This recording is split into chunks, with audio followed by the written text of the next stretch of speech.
गोविंद हरे बधाई श्रीनाथ नारायण वासुदेवा श्रीनाथ नारायण वासुदेवा हे नाथ नारायण कृष्ण कृष्ण कृष्ण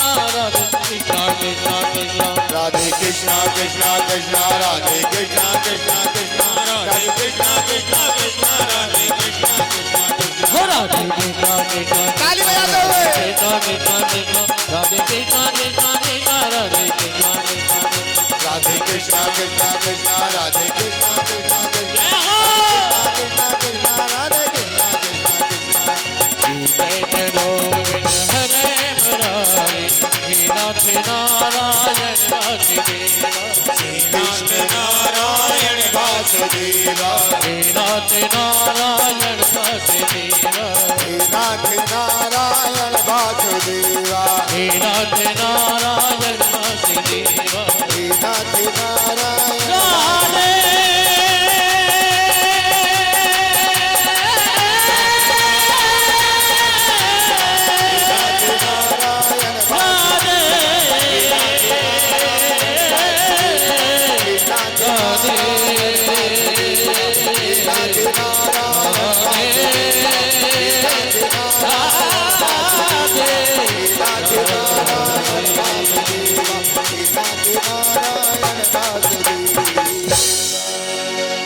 राधे बिहारी लाल की जय, भागवत महापुराण की जय, व्यास भगवान की जय, संत भगवान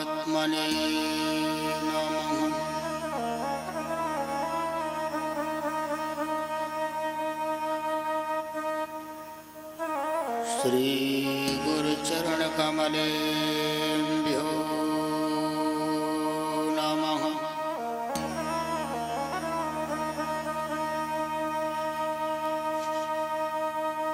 माधवेन्द्र चरण कमलेभ्यो नमः।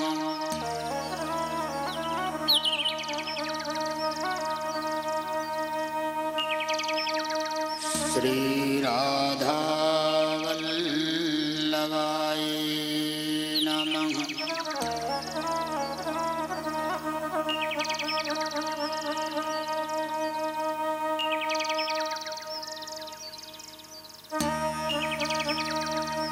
श्री हनुमते नमः।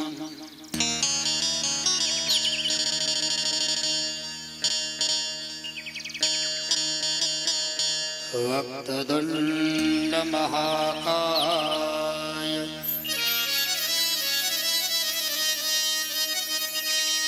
सूर्यकोटि समप्रभ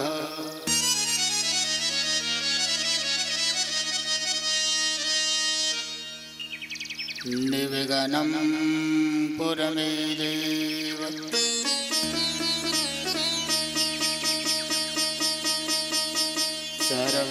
सर्वकार्येषु सर्वदा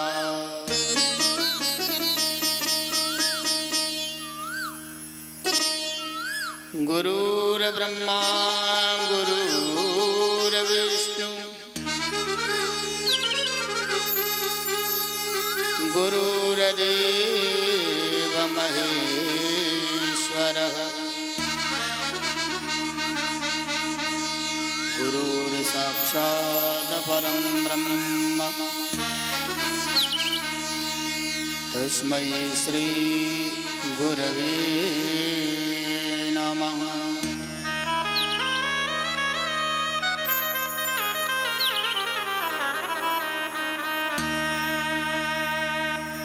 कृष्णाय वासुदेवाय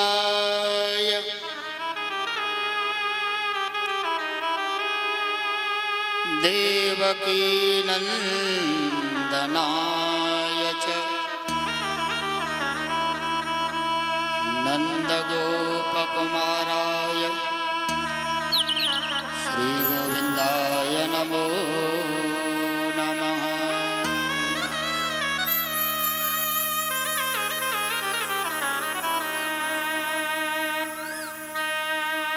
नारायणं नमस्कृत्यं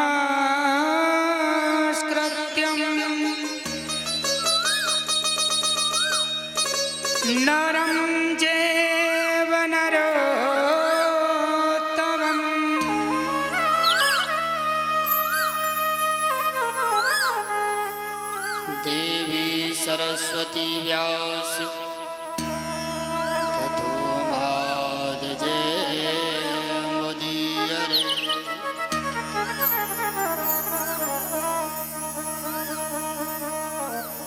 कर्पूरगौरं करुणावतारं संसारसारं भुजगेन्द्रहारं सदा वसन्तं हृदयारविन्दे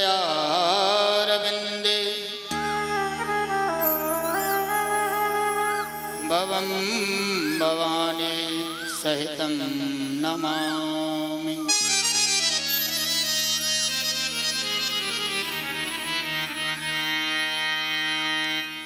रामाय रामभद्राय रामचन्द्राय वेदसे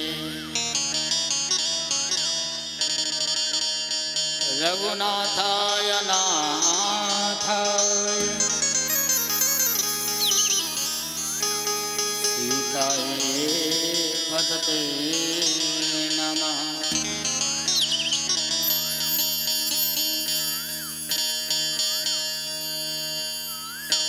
मनोजवं मारुततुल्यवेगं जितेन्द्रियं बुद्धिमतां वरिष्ठं वातात्मजं वानरयूथमुख्यं श्रीरामदूतं शरणं प्रपद्ये। श्रीरामदूतं शरणं प्रपद्ये। श्रीरामदूतं शरणं प्रपद्ये।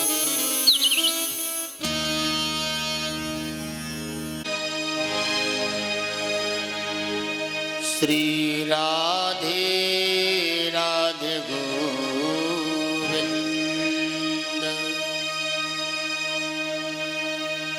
श्री राधे राधे गोविंद गोविंद राधे। श्री राधे राधे गोविंद ताली बजाते हुए सभी राधे राधे गोविंद गोविंद राधे राधे राधे गोविंद गोविंद राधे। राधे राधे गोविंद गोविंद राधे। ताली भी बजाइए और भगवान का नाम संकीर्तन भी बोलिए।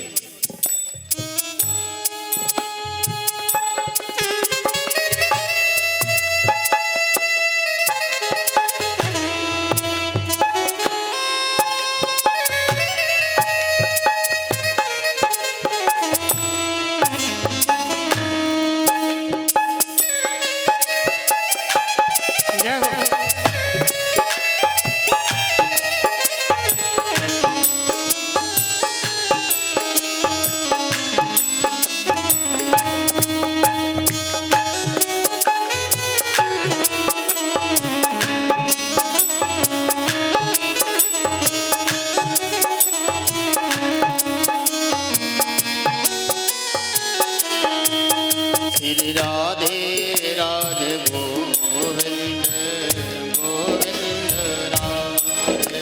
श्री राधे राधे गोविंद गोविंद राधे। राधे राधे गोविंद गोविंद राधे। श्री राधे राधे गोविंद गोविंद राधे।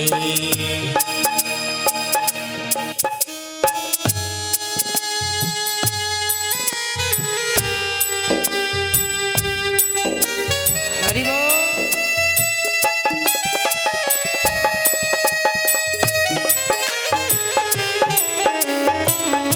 बोलिए बिहारी जी महाराज की जय हो।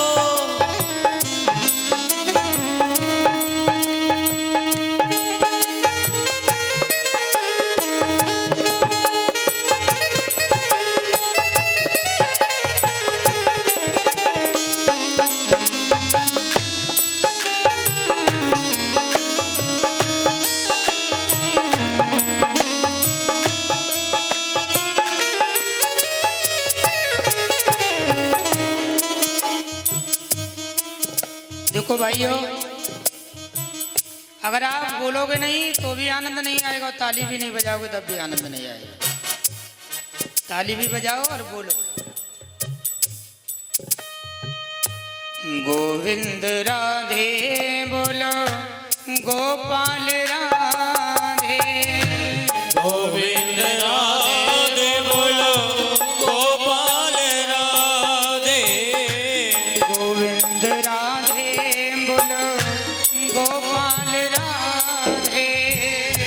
गोविंद राधे बोलो, गोपाल राधे। गोविंद राधे बोलो, गोपाल राधे। गोविंद राधे बोलो, गोपाल राधे। राधे राधे गोविंद गोविंद राधे। जय राधे राधे गोविंद गोविंद राधे।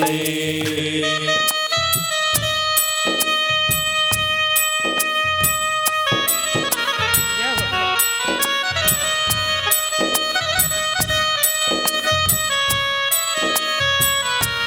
बोलिए राधा रानी की।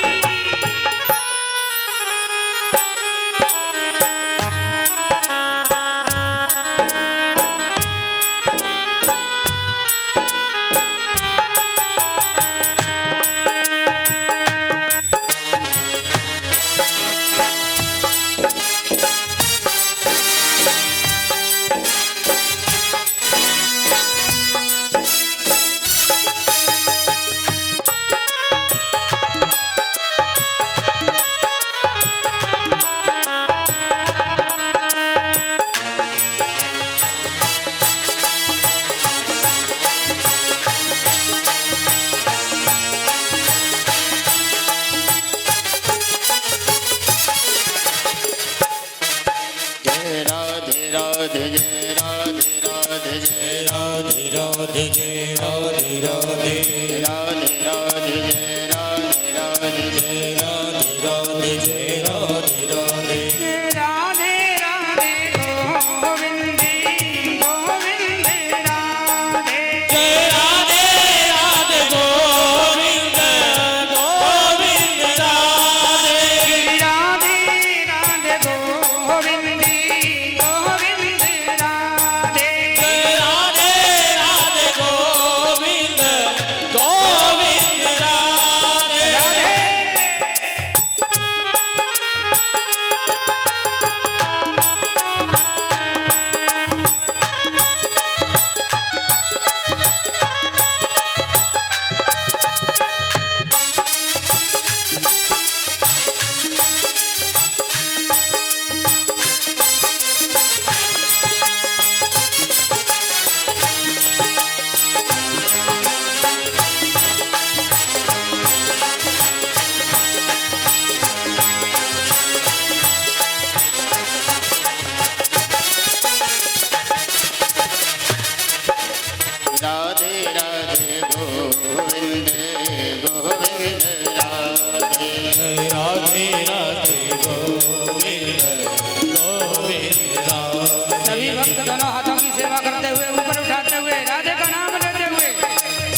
राधे राधे गोविंद गोविंद राधे।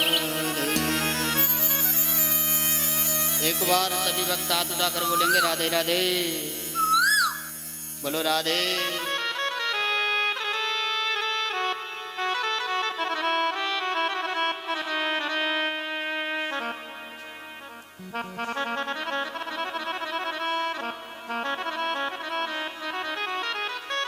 बोलिए भागवत महापुराण की, सुखदेव जी महाराज की, हनुमान जी महाराज की, राधा रानी की, सभी भक्तों की।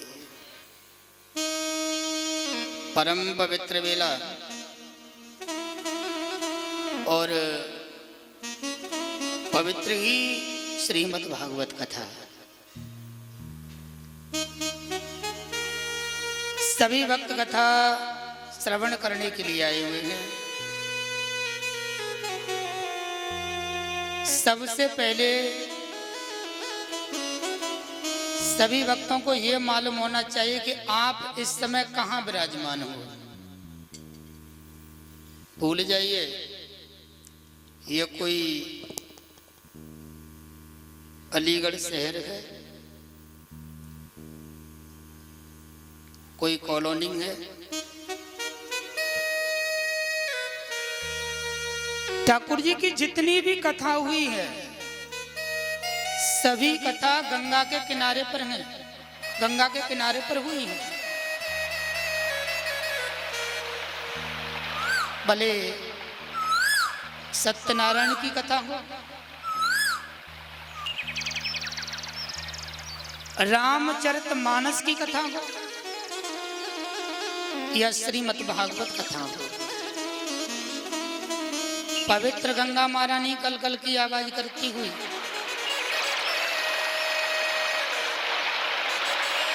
अनेक क्षेत्रों को पवित्र करती हुई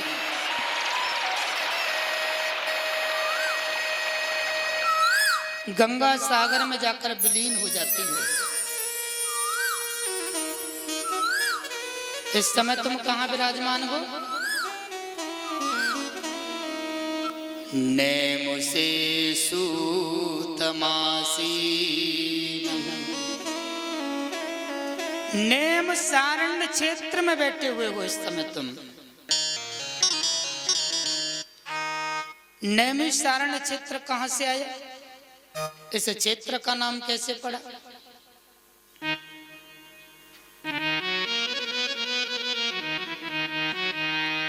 सौनिकाद ऋषि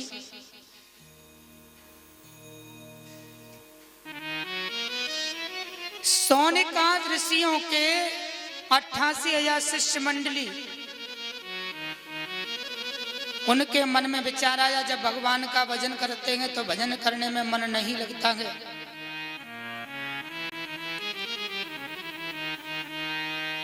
सौनिक जी ने विचार किया ऐसा करते हैं बैकुंठ को चले, प्रभु बताएंगे कि हम आपका भजन कौन से स्थान पर करें। रास्ते में नारद जी मिलते हैं। नारद जी ने कहा अगर गोविंद को प्रेम से बुलाएंगे तो यही प्रकट हो जाएगा। हरि व्यापक सर्वत्र समाना और प्रेम से प्रकट होए महि जाए।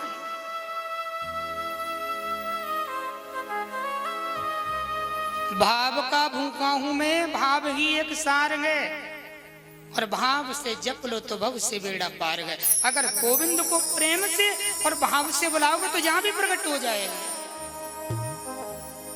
अगर मन में भाव नहीं है तो कितना भी हरि कीर्तन करो, मेरा मां के प्यारी प्रकट होने वाला नहीं है।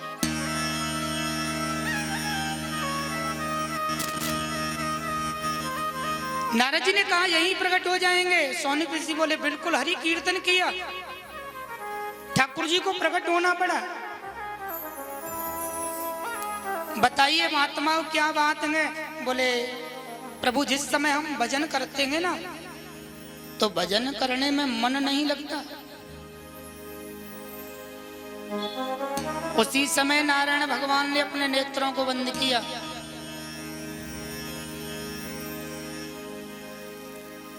और जब नेत्रों को बंद किया ना तो उनकी नेमसी से चक्र निकलता है। नेमसी किसे कहते हैं? नेमसी कहते हैं इस भौं को। नारायण भगवान का चक्र निकला। नेम सारण्य, नेमी माने भौं और सारण्य माने चक्र। उन्होंने कहा जाइए चक्र के पीछे चले जाएं और जिस जगह पर ये अंतर ध्यान हो जाए उसी भूमि को पवित्र समझना। गंगा का किनारा देखा और गंगा का किनारा देखकर वहां जाकर अंतर ध्यान हो गया। उस क्षेत्र का नाम पड़ता है नैम सारण्य। भाइयों, भूमि दो प्रकार की होती है, ध्यान देना। एक जागृति भूमि होती है।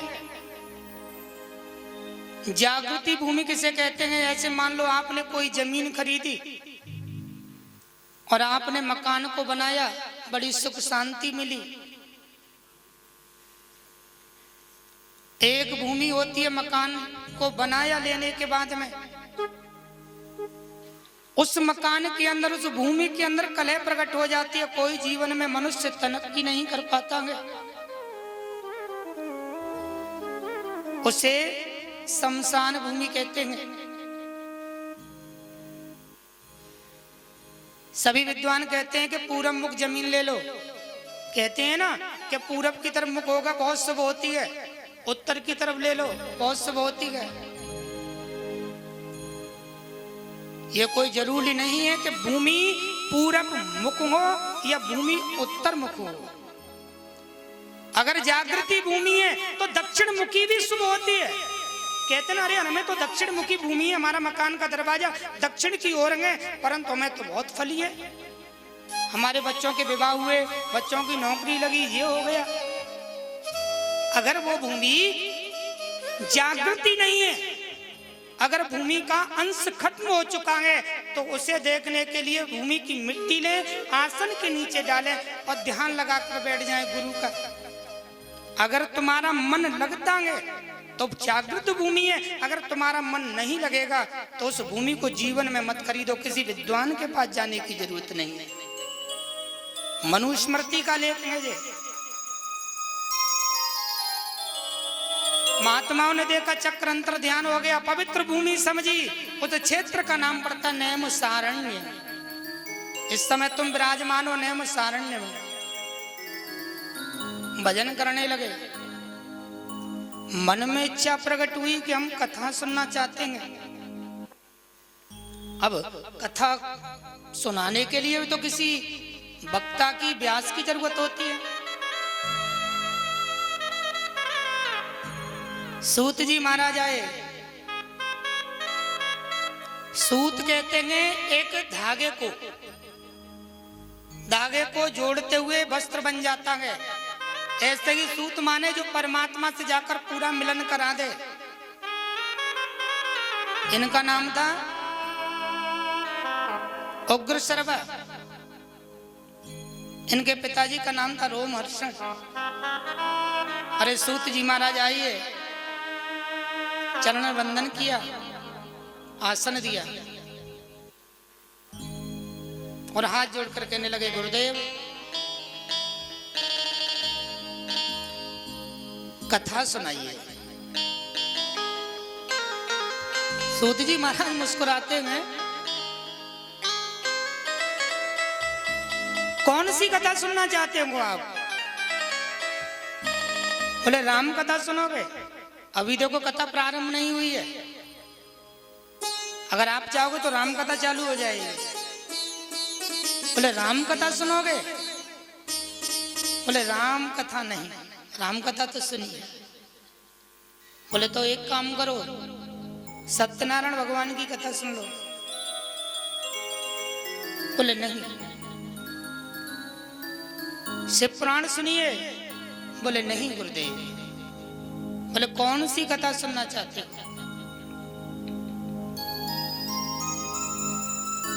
कालम व्यालम मुखम ग्रास। कालम दुखम ग्रासव। काल कहते हैं कलयुग को।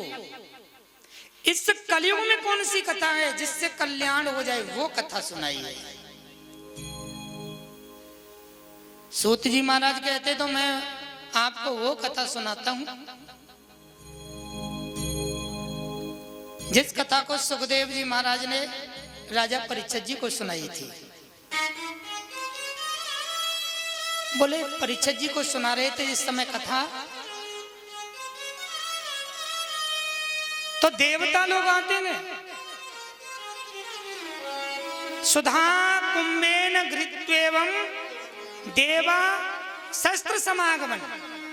सोने के कलश में अमृत लेकर आए और कहने लगे इस कथा रूपी अमृत को हमें पिला दो। और ये कलश में जो अमृत है इसे राजा परीक्षित जी को पान करा दो। परीक्षित जी अमृत पीकर अमर हो जाएंगे।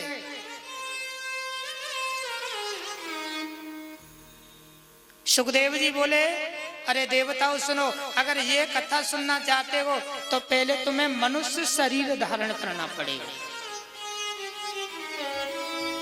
श्रीमद् भागवत कथा देवताओं को नहीं सुनाई, ये कथा सिर्फ मनुष्य के लिए है। सोनिकाद ऋषि बोले क्यों? इस भागवत में ऐसी कौन सी बात है जो देवताओं के लिए मना कर दिया? इस बात को देखकर ब्रह्मा जी बड़े चकित रह गए। बोले ऐसी बात क्या है? तो एक तराजू लिया, एक धर्म लिया। धर्म किसे कहते हैं? एक तराजू को जिसमें धर्म तोला जाता है, सही और गलत। कहते ना थोड़ा सा नीचे हो जाए, ज्यादा वस्तु मिल जाए, बोले अब सही है, और थोड़ा सा ये पल्ला नीचे हो जाए, अरे गलत है। धर्म तोला जाता है तराजू में। एक पल्ले में भागवत को रख दिया गया और दूसरे तरफ चारों वेद, 6 शास्त्र, 18 पुराणों को रखा गया, परंतु भागवत जी का पल्ला सबसे ज्यादा भारी रहा। जितने वेद पुराण हैं सभी पुराणों को रखते हैं, परंतु भागवत जी का पल्ला वहां से हला नहीं। उन्होंने कह दिया कि जाइए, कलयुग में ये सबसे ऊंचा ग्रंथ है, पंचम वेद नारायण। रामचरितमानस में तो ये कहा है 6 और 7 सब ग्रंथन को रस, यानी ग्रंथों का रस है, निचोड़ है। परंतु भागवत में तो ये कहा गया है कि पंचम वेद निराला, ये 5वां वेद है, इसमें किसी का रस नहीं मिला हुआ है। अब भी हम कोई मान लो कोई अच्छी सी सब्जी बनाते हैं, है? उसमें बहुत सी वस्तु डालेंगे, मटर डालेंगे, है? मिर्ची डालेंगे, हल्दी डालेंगे, रस बनाएंगे, परंतु जिससे तो खुद खाओगे ना तो खुद यही रस है। जैसे ही देखा शौनकाद ऋषि कहते हैं तो ये भागवत फिर सबसे पहले किसने सुनी? कहते हैं कोई वृक्ष है, बहुत सुंदर फल आ रहे हैं, बहुत सुंदर फल आ रहे हैं, तो उस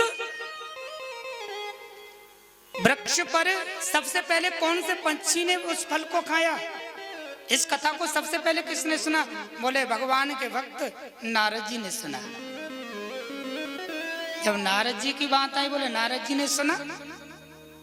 बोले नारद जी तो एक जगह रुकते ही नहीं है, तो नारद जी ने इस कथा को श्रवण कैसे किया? सूत जी महाराज कहते हैं सुनिए।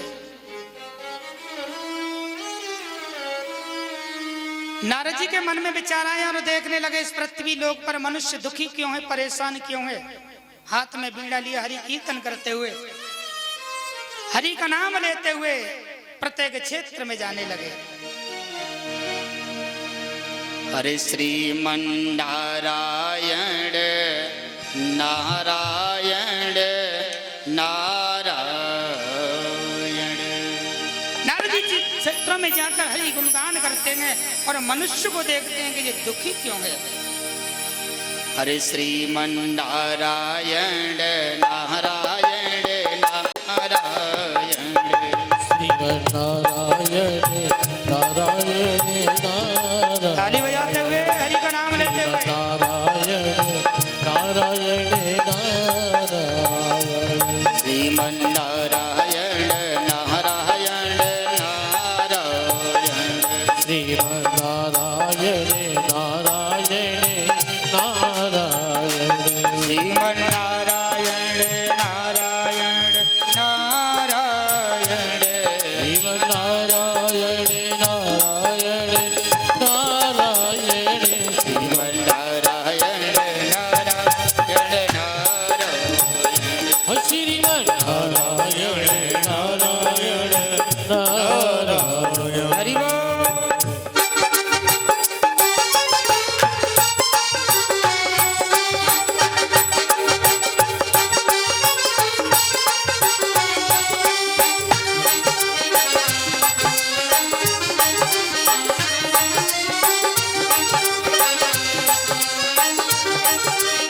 बोलिए नारायण भगवान की।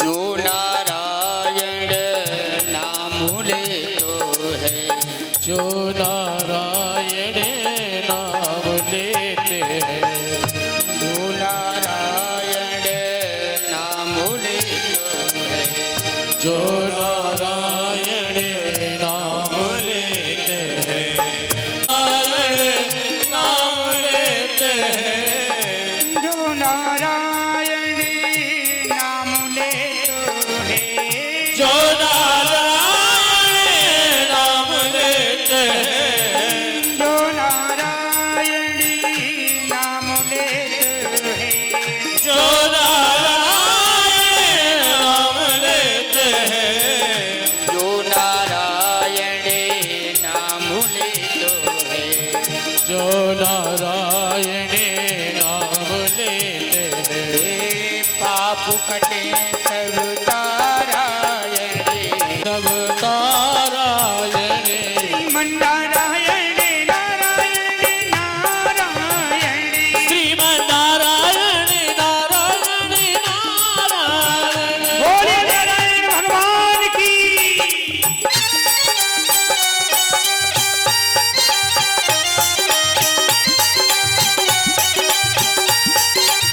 श्री राधे।